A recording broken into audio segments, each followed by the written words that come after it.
you've been involved as a player and as a manager in big games. In world football now, this game, Manchester City versus Liverpool, is it up there with the likes of Barcelona and Real Madrid, in your opinion? No, it's different. I think it's different. If you compare Barcelona and Madrid, I think it's different. So Man City was never in the past, the last, I don't know, 20, 30, 40 years was not, contender as Liverpool. But yeah, the last decade, since I think I'm here and they're here, we have been our best rivals. So this is the reality. And of course, still we are there. And that is a big compliment from Liverpool, Man City, that after many years, still we are there. Hi, okay. Yeah. Obviously, there are some very big rivalries in the Premier League, but has this now become the biggest game in the Premier League? I'm not sure if that's the same thing we are talking about. So the rivalry, I don't know. I have to ask other people. For us, from a sports point of view, it was the most difficult game you can play since years. Since I'm here, probably. So, but the rivalry probably is, you need longer, or blah, blah, blah, the fans decide that and these kind of things. But from a football point of view, we needed some time to become a rival on the pitch. But then we were that and lost still games, and they lost against us and stuff like the big things, Champions League quarterfinal, I think, was it.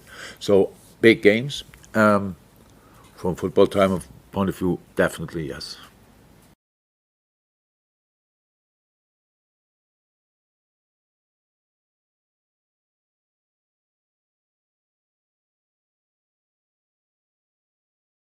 Well, so now they're all gone again, and we come back and we can train once and play City. Now, and okay, we won, and nobody can say at the moment, but it's how can you put the game like this on Saturday 12:30?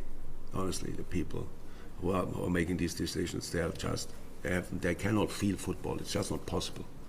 They must, if that's the moment where the world pays the most to see a football game. Nobody has to tell us. I don't know if that's the case or not. I really don't know. But I think there would have been a moment where you could let these two teams, who have altogether probably 30 international players, they all come back in the same plane, by the way. The South Americans sit all in the same plane and fly back. We pick them up, and then Uruguay, Brazil, Argentina, all Colombia, one game, one plane, and then we arrive here. So it's really mad.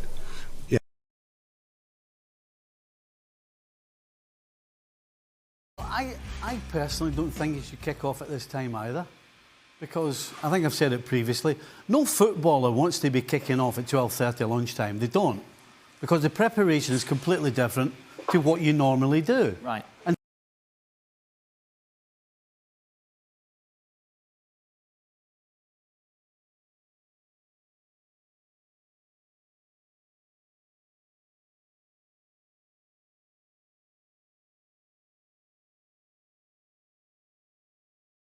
into this quite literally top of the table clash, just 1 point separate them going into the tie, which of course kicks off early on Saturday.